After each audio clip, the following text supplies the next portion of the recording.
Karen, what if you could find an authentic and gifted psychic medium with the knowledge and experience of a psychotherapist and the big, charming personality of a showman?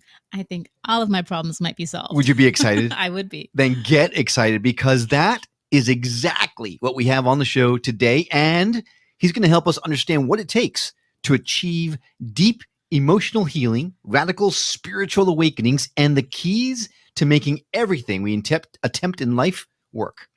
Prepare to be enlightened, energized, and empowered. Welcome to the Skeptic Metaphysicians. Oh, you're talking about me. My name is Will. And I'm Karen. And unlike Mulder and Scully, we both want to believe. So we've embarked on a journey of discovery. We've talked to people deeply entrenched in the spiritual and metaphysical world. We've thrown ourselves into weird and wonderful experiences. I even joined a coven of witches. And wait, you joined a coven? Yep, all in the interest of finding something. Anything. That will prove that there's something beyond this physical, three-dimensional world we all live in. This is the Skeptic Metaphysicians. Hey there, thanks so much for joining us again on this journey of discovery. As always, I'm Will. And I'm Karen. And today we have a special treat for you. He's spoken at organizations like the Edgar Cayce's ARE and the International Association of Near-Death Studies. And he's appeared on Hay House Radio, Coast to Coast AM, Gaia TV, Home and Family, World News Tonight, Good Morning America, lots of other ABC, CBS, and NBC television shows across the country. He's also a regular guest at various Unity Centers, Centers for Spiritual Living, spiritualist churches, and spiritual centers throughout the country. Karen, that's a lot of spiritual stuff. That is. Well, I am thrilled to welcome to the show Vincent Genna. Vincent, thanks so much for coming on. Oh my gosh, for a moment I was wondering what great person you're talking about. And then I every time I hear that intro, I'm always like, really? Are they talking about me? I mean, who wrote that? I didn't. But yes, thank you for having me. And both of you, what energy. Unbelievable. I'm loving it already. Well, when we were doing the pre-interview conversation, we knew right off the bat that we were going to get along just fine. Vincent, let's just put it out there right from the start. Okay. What is the key to a radical spiritual awakening? You want me to say that right up front? We're cutting to the chase. The show will be over. Nothing like the curtain comes down. Nothing like ripping the Band-Aid right up top. No, there's a secret. That's a secret. Just like my book, The Secret That's Holding You Back. Well, look, here's the thing. We've been told, and whether it be from ancient wisdom, whether it be from modern psychology and all those wonderful motivational gurus out there, the Tony Robbins and all of those people, that we're capable of creating and manifesting a life of our dreams. We're capable of going after anything that we desire. And it's not just words. We've seen evidence of that. We've seen people that gone from absolutely nothing, small town, no money, bad backgrounds, abusive backgrounds, into unbelievable fulfillment and thriving. And so there's been examples time after time after time after time. So can we call that spiritual? Can we call that psychological? Can we call that just the human spirit? You hear a lot of that from people like skeptics who don't believe in spirituality. Well, I believe it's a combination of everything, body, mind, and spirit. We're more than just physical beings here. Whereas spiritual beings having a physical experience, what does that mean? We're energy. You want to bring science into it. We are energy forms, and it radiates off of this body in ways that it can be measured. So there's proof of that. Mm-hmm. So if we're energy forms, then that means we can tap into other energy and forms of energy. And one form of major energy out there that we don't necessarily see with our eyes is the law of attraction, or the law of manifesting. It's just like the law of gravity, the law of aerodynamics. We don't see it with our eyes, but we see it working. And we see the law of attraction and manifesting working because that's how people are attaining their dreams. What they want, it's not just a matter of going after it, but they attract opportunities to themselves. So there is evidence, plenty of it, that we are manifesting beings. But not everybody is manifesting what they want. It only seems to be working for some and not others. Well, I spent my entire life and my 40 years of working in this field, well, the metaphysical field, psychology field, and spirituality field. That's 4 decades of doing this work to come to find out why some are doing it and some aren't. And so that actually is what we put together, what I've put together to help people understand about themselves, about their capacities, and most importantly, is what's stopping them. So your question is, okay, what allows us to manifest? What makes us do all of that? What is that big boost and ingredient? I want to talk first about why we're not doing that. Why isn't it natural for everybody? What is getting in our way? And a lot of people would like to say that it's woo-woo stuff. It's bogus material. There is no such thing as manifesting. It's either luck or just human spirit going after things. But it's much more than that. It's so much more than that, because magic happens when you have the proper ingredients. But you've got to remove the blocks. And there's where the secret lies. You have to remove the blocks that are keeping you from that magic. And so that's where the therapy and the psychicness comes in, because you do both, right? You're a therapist and a psychic and a medium, right? Yes, I'm both psychic and psycho.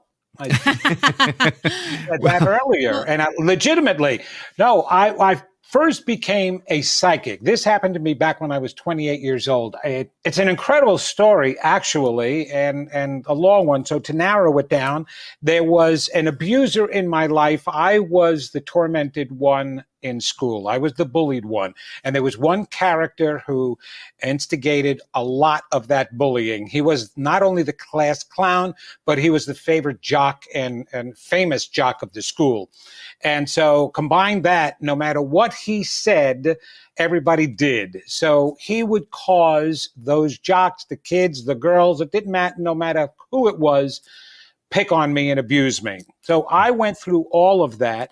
But at our 10-year high school reunion that I went to, I was feeling a little proud of myself, because in the beginning of my life, I was a professional singer, actor, and dancer. You wouldn't know that. You were in the movie Grease, weren't you? You did your homework. I did. Wow. Good for you. Don't ask me to hand jive unless there's a cardiac person nearby, okay? Can't do that anymore. But yeah, yes, this is a family show after all. So, yeah, really. Oh, jeez. So, I reached like a little claim to fame in my small town. I grew up in Levittown, New York, and that was a small little suburban community. And so anybody who did anything, even if I wasn't one of the stars in the movie, to them I was. So I went to the high school reunion. By that time, the movie was a blockbuster hit, right? So I go in and it was like a Cinderella story. It really was, because awesome. I have not heard that term, but now I love it. Well, wait a minute. Did you ever see Cinderella with Jerry Lewis? I did It not. was an actual movie with Jerry Lewis. I was here all excited that you had coined a phrase, and no. I got to give credit where credit is due. That's So I go to the prom, and not the prom, it was the reunion, our first reunion, and the entire hall just froze. And because they never expected me to come. And I froze. I'm married already. I have a 2.5-year-old child. So I'm feeling really good about myself. And I'm there at the doorway, and they just attacked me. All the girls were all over me. Oh, my God. They sat at my table. They wanted to know all my Hollywood stories. And that kid came running over to me, bear hugged me, and wouldn't let me go. Just screamed my name and wouldn't let me go. And then sat with me through most of the night, bringing over the jocks. You got to come over here. This guy is so funny. Vinny is hysterical. Oh, my God. And he was just championing me the entire evening. And I never held any remorse or anger or resentment or anything like that for any of them. It was just an incredible evening. We became really close friends. As time went on, I started to notice that things were going wrong in his life, but he was not announcing it to anybody, but I was feeling it and sensing it, and I didn't know why. And after spending a weekend with him in his beautiful Connecticut condo, we were driving home, my wife and I was in tears because I was feeling his heart breaking. And I'm like, I know something is wrong. I know his life is falling apart and he's not talking about it. He's not sharing it with anybody. He's holding it within. And I cried out to God, literally, for the first time in my life, even though I was picked on, I never cried out to God for help. And this time I was begging God to give me the ability to help him and people like him. Now, I had no idea what I meant by that, what ability. I didn't know, but I needed something, some wisdom. Well, within a week of that request and prayer, Steven Spielberg and Cecil B. DeMille together could not have made an incredible epic movie that happened to my life from that moment on. I'm talking paranormal stuff galore. Everything from trancing to psychics coming in to meeting all these new crazy people. Woo-woo like you cannot believe. And I was never into that. The most exciting paranormal thing I have ever done was go see Poltergeist. And that was at that time. Or The Exorcist too, when I was younger. Oh, gosh. Put those two together, forget it. So I wasn't into that. But then all of this stuff was happening to me. I was becoming psychic. I was becoming telepathic. I was mind reading people unintentionally. And information was pouring into my head. And at one point, I actually had to sit there and I just opened my mouth and it felt like somebody else talking and all these words came out. And apparently I was trancing.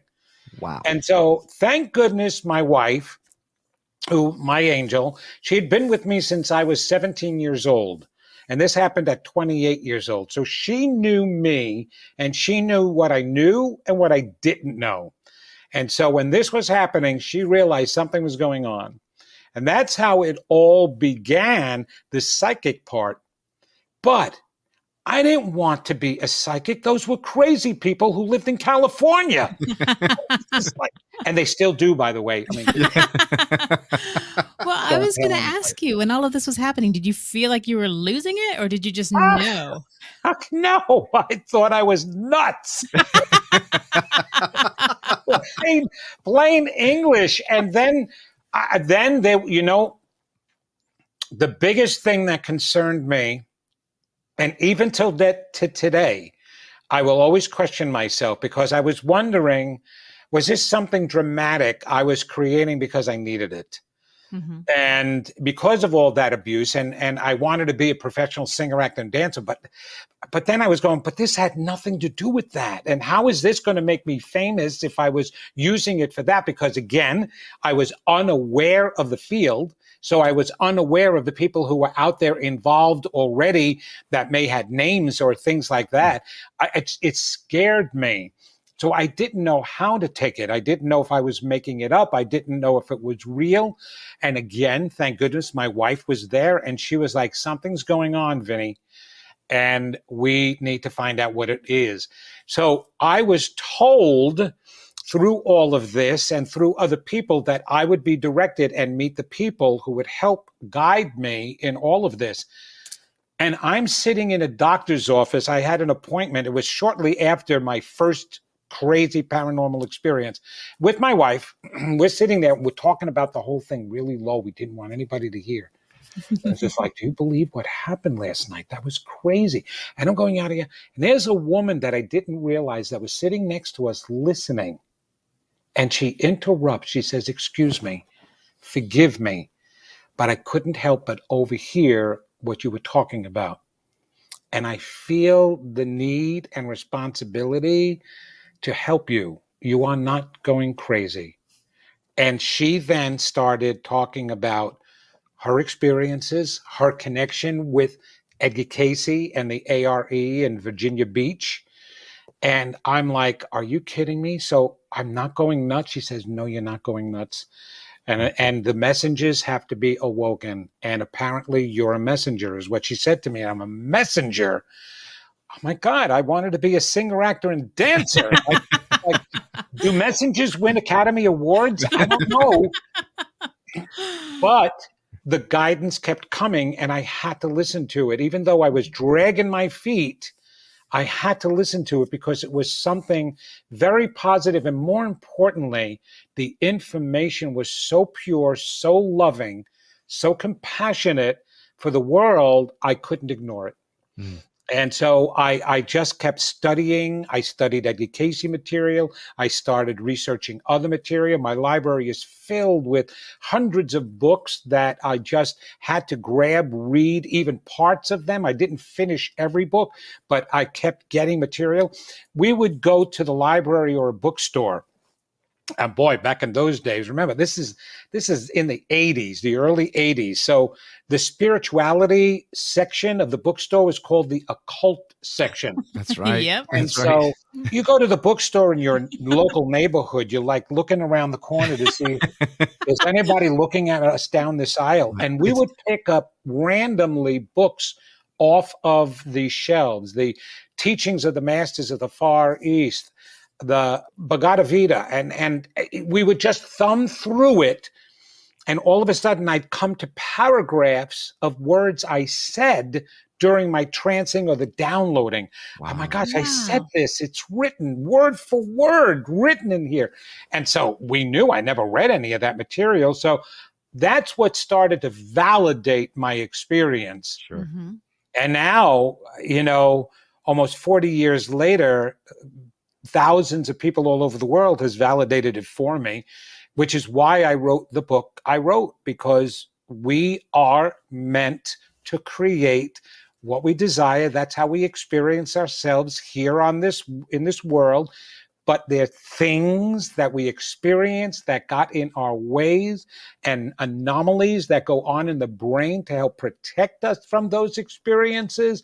Because Mhm. if you really look at it and look at time, we've been off the path and people have gotten it wrong for a long time now. And when I talk about getting it wrong, what they're teaching their kids, what the experiences they're going through themselves, between all the abuses and the divorces and the children being abused and the molestations and, oh my gosh, and the killings and that keeps bringing us back. And matter of fact, we've incorporated that as normality in society, and it's not. It's way out of whack. Right. It's way off Mhm. the path of who we are. Yeah. I've got a theory that people who are afraid of this stuff, they're doubling down. And they're doubling down and they're refusing to move forward. I think we're all in a period where we are transitioning to who we are supposed to be. We're wakening up en masse. But those people who are refusing to or kicking and screaming are now actually fighting back so hard that anything outside of their little box is completely and utterly evil, terrible. I mean, I'm not going to get political here, but this Oh, country. you can get political because Well- it's gotten political. Absolutely. Well, I mean, this Yeah. country has been mired in this violent anger Mhm. that It's toxic. that is Mhm. counterintuitive to who we are. That it's difficult for those of us that are waking up to. You definitely will have a much more positive twist to it than I do, quite honestly. Oh, really? You I thought I just- was pretty yes. negative. No, you said you see a lot of people waking up, and the problem is not enough. Mhm. Do you understand what critical mass is? Of course. The story of Sodom and Gomorrah in the Bible was actually written to teach us about critical mass. It wasn't an event that God did. It was what we're capable of as beings here on this planet. If there's more negative and not enough positive, we can absolutely destroy ourselves. Hmm. That was the message of what was going on in Sodom and Gomorrah. There was complete chaos.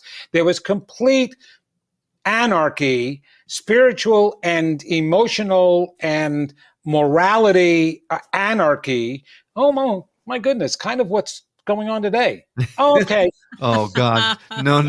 Oh, yes. Here is the thing, and here's the whole point to that. Yes, there was an angel that came down, and that's kind of a metaphor and a spiritual kind of message. Somebody had a psychic awareness that if you go and wake up 11 people, that's all it took. Maybe Sodom and Gomorrah maybe had a couple of thousand people as residents, right? Who knows? But they only needed to wake up 11 people and they would not be destroyed. Okay? And really the message was you wouldn't destroy yourself. So the God force that we're tapped into, we use to manifest with. So it doesn't do anything. We do it all. Mm-hmm. And so we were using that energy to destroy ourselves. So if we could reverse it by waking up 11 people. That was the critical mass, 11 people to 2,000. And that positiveness would outweigh it. Well, we know the story. Lot came back and said, I'm really having a hard time here getting anybody to wake up and believe in this spiritual stuff. Oh boy. Okay. 9 then. Okay. If you find 9, there may be some earthquakes, there may be some fires. Yeah, just keep your ass out of the way of the fire, okay? You're going to burn like hell. But you won't totally destroy yourselves. You will not destroy yourselves, okay? Good. So he goes back into town gung-ho. Man, one of these spiritual messengers, I'm going to wake you up. They thought he was nuts. And the more he kept, and this is where I want to point your trueness, and what you were saying, Will, the more he kept telling them how much that they can be saved and not die and have a beautiful life, the more they hunkered down to their negative beliefs and said, no, you're full of you-know-what. Lot, get out of here, okay? And take your family with you. And so he went back and he said, hey, angel dude, I can't even find 9. And Angel Dude said, well, just get your family out there as quick as you can because Sodom and Gomorrah is going to hell in a handbasket and real soon. And don't look back because that means you're still connected and you don't want to be connected. You want to be disconnected from the negativity. Move on. Well, it's what we're doing today. And here's the thing, Will. It's not because we fear. Yes, I know Marianne Williamson wrote a really good passage in her book, Return to Love. It's not our inadequacy that we fear. It's that we're powerful beyond measure. And yes, there is a great truth to that. That's a major truth because we used our power in the past. And again, Sodom and Gomorrah is a reflection of Atlantis. They didn't want to write about Atlantis, but that's exactly what we did. We harnessed the energy the wrong way, negatively, and we completely destroyed ourselves. So think about that. Now you've got these souls incarnating lifetime after lifetime. What are they afraid of? They don't want to be powerful. I want to be ignorant of that. And at the same time that they're refusing to acknowledge their greatness, they're also their defense mechanisms, which is all about my book, The Secret That's Holding You Back. Their defense mechanisms came in to create a new set of beliefs for them to protect them from their original set and even the stories that they've been through now, more of the I'm not good enough, I'm not deserving enough, I'm not lovable, I'm not all of this. And they're hiding that and they're latching onto that set of beliefs because it's all they believe they've got. It's their security blanket. If they let go of that security blanket, they're afraid they're going to be left with the understanding that they are really worthless. But if I can be angry at you, this country is only part of it. This is happening all over the world. I mean, Putin just went out and started bombing the Ukraine. What makes him different than any of the insurrectionists or the people over here that are going crazy and attacking each other? They're no different. It's the same all over the world because we're beings. We're human beings who have forgotten our magnificence and connection to our higher self. And once that happens, it's chaos. And we fear not being cared about. That's what our fear is. And that's why we're holding on to the anger, because believe it or not, anger towards somebody else is a secondary emotion. And it's a defense mechanism because if I can be angry with you, It distracts me from being angry at myself, Mm-hmm. that I'm no good. And so, yes, is there hope? Not enough. And why do I say that? We always look at the external world to understand what's going on in the internal world. You can do that in your own individual life, and we can do that in the accumulative life, what we call Earth here. In your individual life, just look at the people who are going through chaos. Look at through all of the relationship issues that they're having, financial issues, health issues. People are dying left and right all over the place. I was a hospice social worker for several years, and people were dying back then of cancer of the pinky under the pinky nail.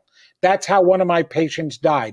Ridiculous diseases because of all of this stress and chaos, financial burdens that people are going through. People are afraid to step outside. So that's individually. Now look at accumulatively. The earth, the weather's changing, the storms, the fires, the earthquakes, there's volcanic eruptions. It's like Pompeii all over again, and Sodom and Gomorrah, because we're causing it. These are not natural environmental disasters. They are human or spiritual and initiated disasters because of our energy again. And so when you look at the world, a long time ago, we would have a crisis, and then maybe 10 years or 20 years would go by, things would settle down, maybe we'll learn from it, but we rebounded, everything was okay, we always come back, yay, rah, rah. And then another crisis would happen, and the same thing, we'd rebound, come back. That's not what's happening now. It's crisis after crisis after crisis. It's after crisis. Nobody is having enough time to rebound. That is not a sign that we're waking up or we have critical mass. That's a sign that we have enough information out there. I will admit that. New thought, new understanding, a new consciousness shift. Plenty of information on how to do that. More authors, including myself, with all of this incredible information. Yes, I'll admit that. But the problem is people don't know how to make that information work. They try to apply it and end up saying it's not working. That's why I wrote my book. It's not working because they're not believing what they think they believe. Mm-hmm. That's the abridged version of what I had to say. You just sewed up years and years of my thinking into such an eloquently stated, I mean, the whole Sodom and Gomorrah story, Yeah. I mean, Yes. that just literally smacked me in the face with the similarities. It's scary. So are we just screwed? That was about to be my question. Do we have, I know. is there no Always hope screwed. whatsoever? Or is there anything we can do?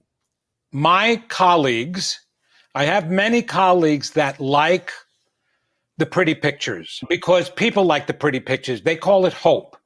Mm-hmm. I am the tell it like it is psychic, okay? Because here's the thing. You go to the doctor because you're experiencing some major pain in your body. And the doctor's nice. Hi, really nice. What can I help you with today? It's like, you're going to be okay no matter what's wrong. It's like, and you're sitting there going, but I'm in a lot of pain and I don't know what to do. And he's going, but that's okay. Think of it as how much worse it could be. It's not really that big. How long would you stay in that friggin' office? Not Here very is long. the way I like in my work. You and I, or all three of us, are walking down the streets of Manhattan. You guys are in a big discussion. I happen to look up and I see a baby grand piano is being hoisted from the 40th floor somewhere up onto the roof, and the rope breaks. And that baby grand piano is headed towards the three of us. Now, I've got one of three responses that I can do. One, I can run like hell to the other side of the street and say, that's your karma, suckers. Go at it. None of mine. Not going to interfere. None of my business. Or I can, like so many people now in spiritual woo-woo land, excuse me, I don't mean to interrupt your conversation, really.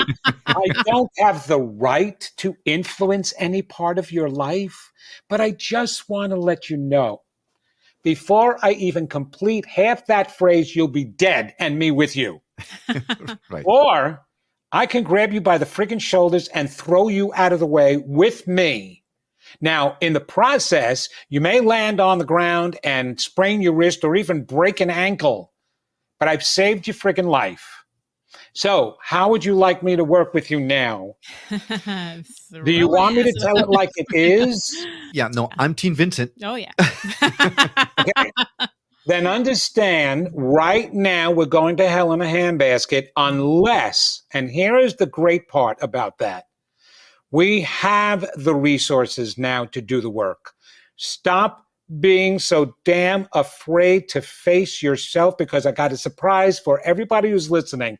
There is nothing wrong with you. There are things wrong with the story you went through. There are things wrong with the beliefs that were created for you, about you. But there is nothing wrong with who you are unless you keep giving in to those maladaptive beliefs, because that's what's going on. You may think you're doing the work. You may think you're reading the book, but you're not going deep down inside to deal with that little kid who went through some trauma, who went through some crap, who heard some bad messages out there. That's the one. That's where your belief systems are. Your unconscious mind is what's connected to the law of attraction, not your conscious mind. The concept and the ideas, we pass around some beautiful understandings with some misguiding understanding with it. For example, how many times have we heard thoughts create? Thoughts create. And that's what you got to pay attention to, is your thoughts. And the whole thing is, thoughts do not create. Thoughts do not manifest, and they do not create. Your beliefs do. But your unconscious core beliefs, not your conscious beliefs. I can ask anybody today, and I did this while I was going to school and doing research, do you believe in yourself? And 90% of the people that I ask will always say, yes, of course I believe in myself. Of course I believe in myself.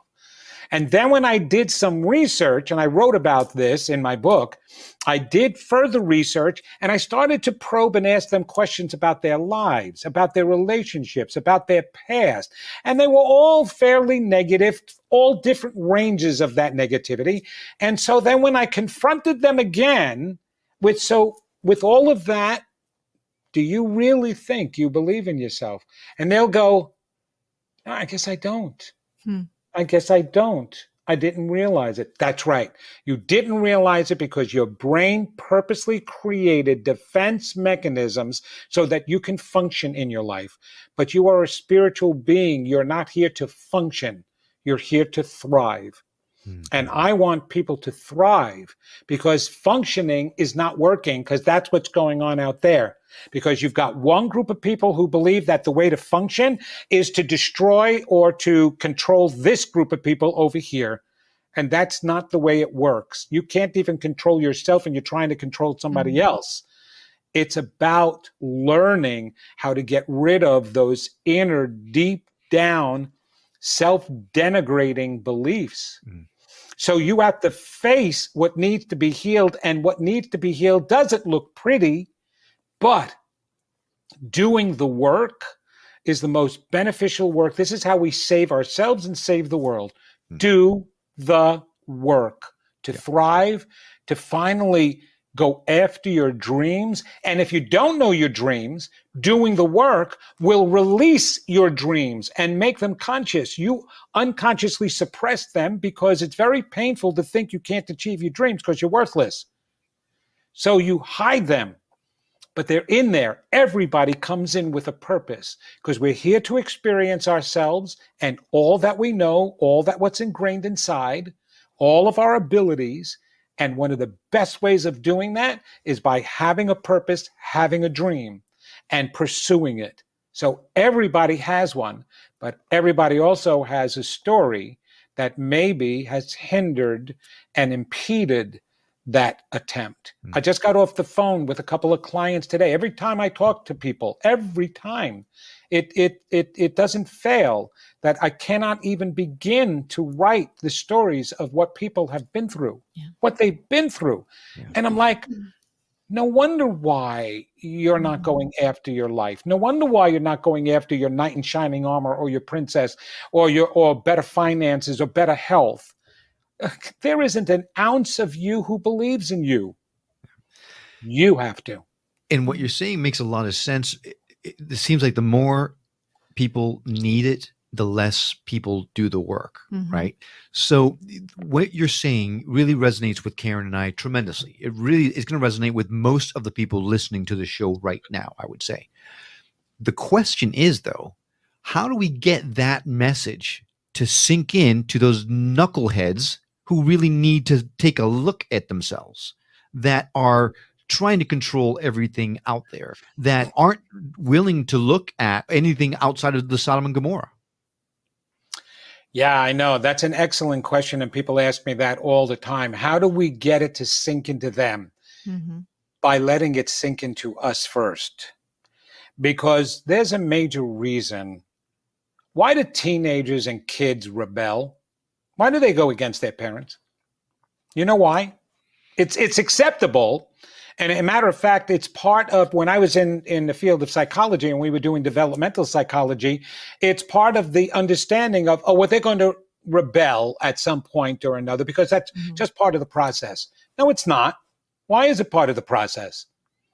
It's part of the process because the people who are trying to teach these children what they should do don't do it themselves.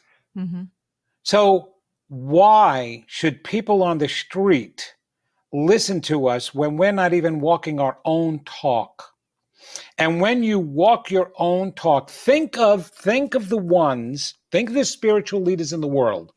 All right, from the Jesuses to the Mohammeds to the Gandhis to the Martin Luther King Jr.'s to the Nelson Mandelas to Buddha, all of them, okay, they didn't have to nail it into anybody's head. They had to believe it, walk it, and more importantly, believe in the people that they were sharing it with. They believed in the people. Even at times, if it came across as resistance, like Gandhi resisted the British control there, but he wasn't doing it out of resistance. He was doing it because he was believing in their humanity. And he would allow them to beat him until they stopped, because then they would just look at themselves and walk away. Which is why Jesus said, and anybody who believes in the words, or it was written for a reason, whether it be this character Jesus who truly existed, who I believe in, or something else that existed, these words were written: turn the other cheek. He didn't say walk away. He did not say walk away. He didn't say run away. He didn't say don't get into a fight. He said turn the other cheek. Stand there. Offering. You know, if you're turning the other cheek, you're offering. Okay, you hit me here. It's going to make you feel better. Hit me here. Why are you doing that? Because you're believing that this person is going to eventually see in him or herself their own inhumanity and will stop because you're believing in them. So we need to believe in those people who are acting vilely. There is the God within them too. We don't want to pound it in their heads. We want to lead it ourselves and speak it ourselves. And then as we do that individually, and we do it as a group, and we talk about spiritual centers, and we do it positively, not in a protesting march, but in a love march. It's very funny, but back in the 60s, We laugh at that generation with all the drugs, but man, did they have the right idea. What did they walk around with? Well, They walk around with peace signs and love symbols. But And those a drugs are lot. coming back now, right? You can hear about the ayahuasca and the psilocybin and the Oh, whole there is thing. hope. But we're making it spiritual experiences now, aren't we? Yes, we Beyond are. the legal. I don't know. It's pretty Yes. spiritual back then too. Yes, it was for the experience, but the point is, and what we missed back then, that they're thinking they're going to be able to use today, is you have to come to it consciously and not with drugs.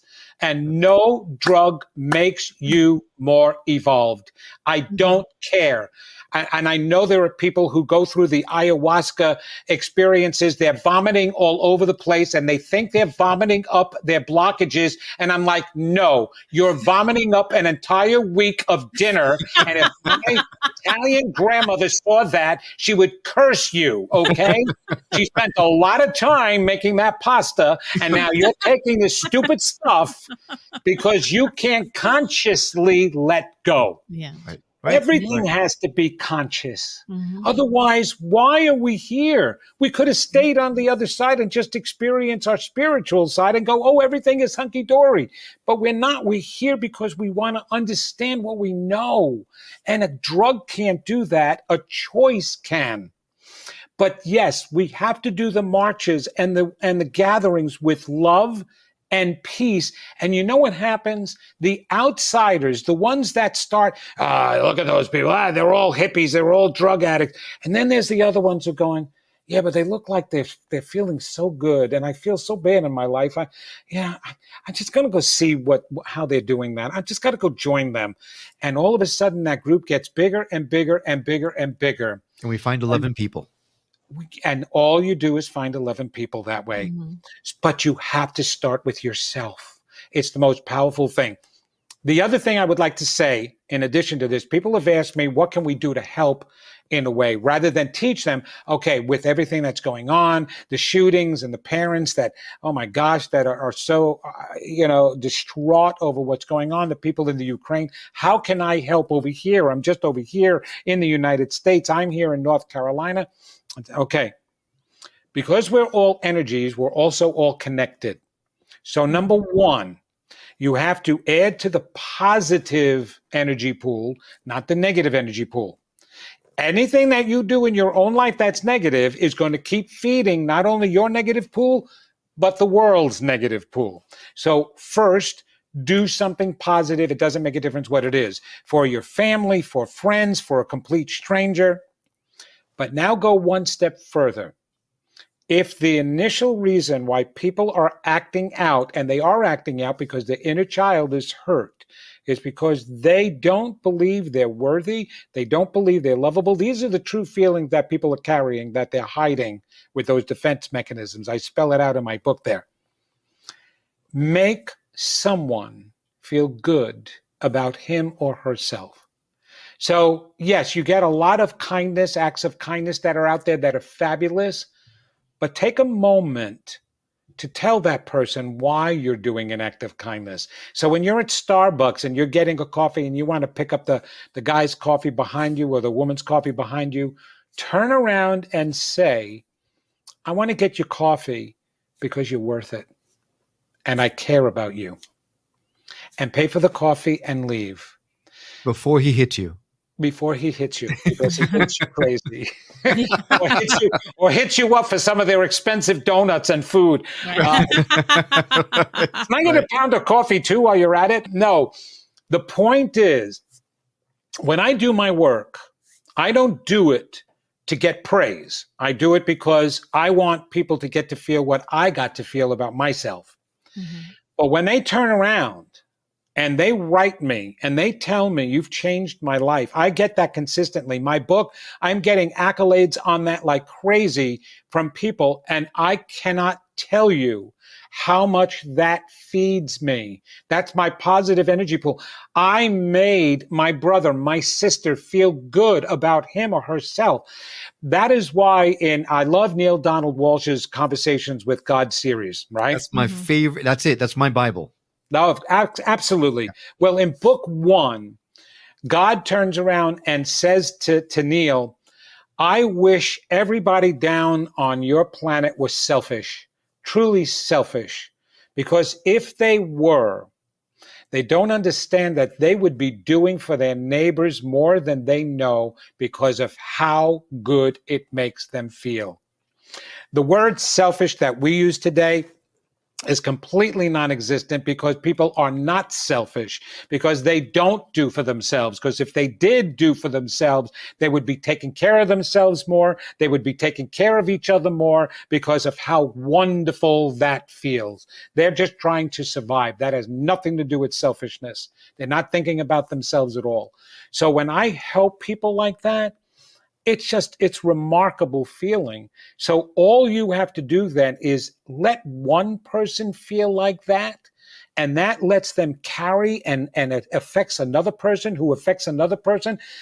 Nobody realizes how many people you affect every single day. You don't even know that one person you're talking to right here may be connected to Putin over in Russia, that some way, somehow will get him a message or make him feel good, all because you made the cashier feel good about him or herself. Thank you. You took the time. You look so great today. I love that outfit that you put on. It and the colors in it just brings out your own personality. It's wonderful that you did that for yourself. Oh my God, they're like, who is this person? I've never heard that. They just stopped. And that just happened. We went over to South Africa on a vacation. It was absolutely fantastic. Nothing we ever thought we would do. Went on 7 safaris. And I told one guy who was from South Africa, and he was a tracker. He was the guide and in charge of the entire camp. Fabulous.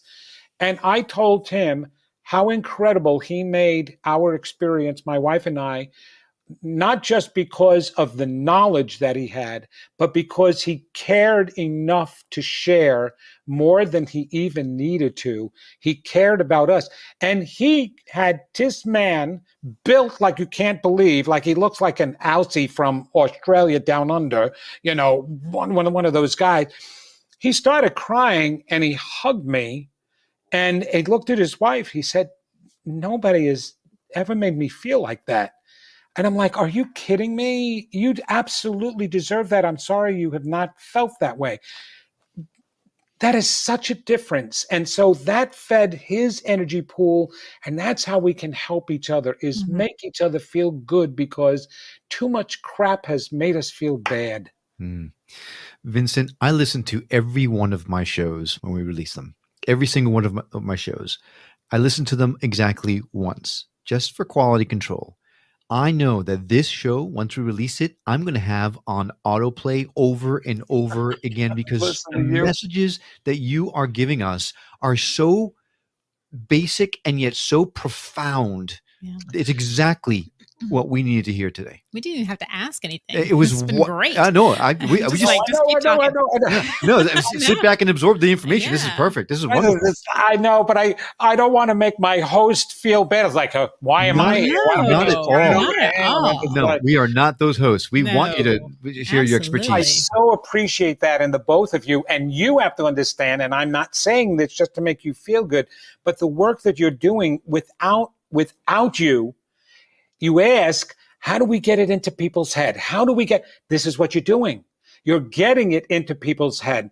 And somebody will tell somebody about your show that tells somebody about your show, and you get more people and you get more people. So you're the answer to your own question. And you've got to understand that that's what makes it work, is you can't be afraid to put the good information out there, to share your words, share it whichever way you want to. You're choosing this media and way of doing it. Other people do it with writing. Other people do it with speaking publicly, or just being a friend in a community. That's all we need to do. But you've done so much work on yourselves. I can feel that, which is the only reason why you can recognize it in me. And so that is the answer, is the inner work. And again, you said something very profound, Will. It's so simple, yet it's so hard to get out there. The process is absolutely simple. The practice is what's difficult, because we've got autoplay subconscious mind. Mhm. And we have to maintain control of that subconscious mind and what it wants to chatter and what it wants to bring up from within. And that is the purpose of mindfulness. It's not Eckhart Tolle and John Kabat-Zinn spoke about mindfulness. And it was more about paying attention to the here and now, right? Even Jesus said, don't worry about tomorrow, worry about today. Today has enough worries in it. They didn't mean it to be just pay attention to your experiences today so you don't miss something.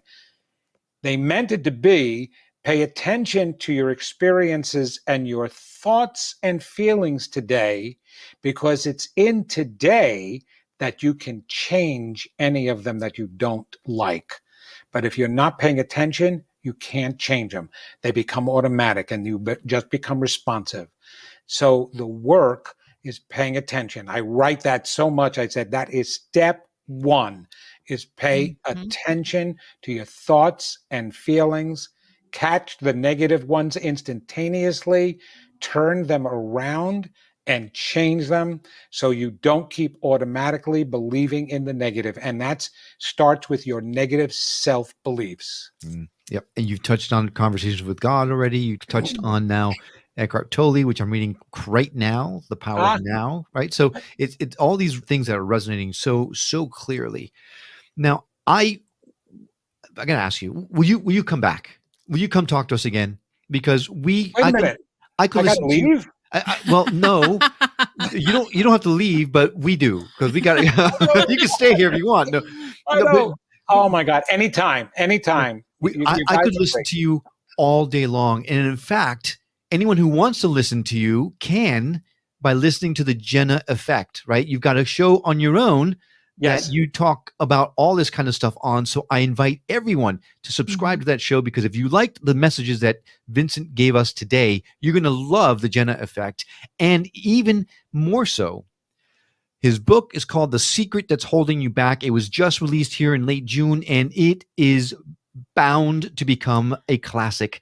I know I'm getting one. Oh, absolutely. We're going to add all the links to all that stuff in our show notes, so you can go directly to our show notes. If you're listening to it on your phone right now, just click that little info button and you'll see all the links directly there. It'll get you directly in contact with Vincent and his show and his book.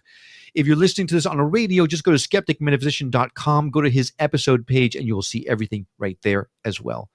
Vincent, this has been unbelievable. I know we say that all the time. I know, but so much more than we expected. This is unbelievable. You just never know what to expect, and you just blew everything, all of our expectations out the window. So thank you so much. Oh my gosh, thank you. Thank you so much. I so appreciate you giving me the opportunity to even do that. And you bring out, as hosts, you're the ones that can bring out the best in your guests, and you allowed that to happen with me. So thank you so much for that. I really appreciate that. You're very kind. I don't think you need any help from us whatsoever. No. Well, and thank you for coming along on this journey of discovery with us. We'd love to continue our conversation with you on our website or on Facebook and Instagram under @SkepticMetaphysician or skepticmetaphysician.com. And if you're listening to this on the radio and you missed something, not to worry. All of our shows, including this one, can be found at skepticmetaphysician.com, where you can also watch the videos or even send us email or voicemails directly from the site. We absolutely love feedback and would appreciate hearing from you. Just like Vincent said, your thoughts, your emails, your voicemails, that's what feeds us. So we would love to hear from you. Well, we hope you enjoyed the show as much as we have. That's all for now. We'll see you on the next episode of The Skeptic Metaphysicians. Until then, take care.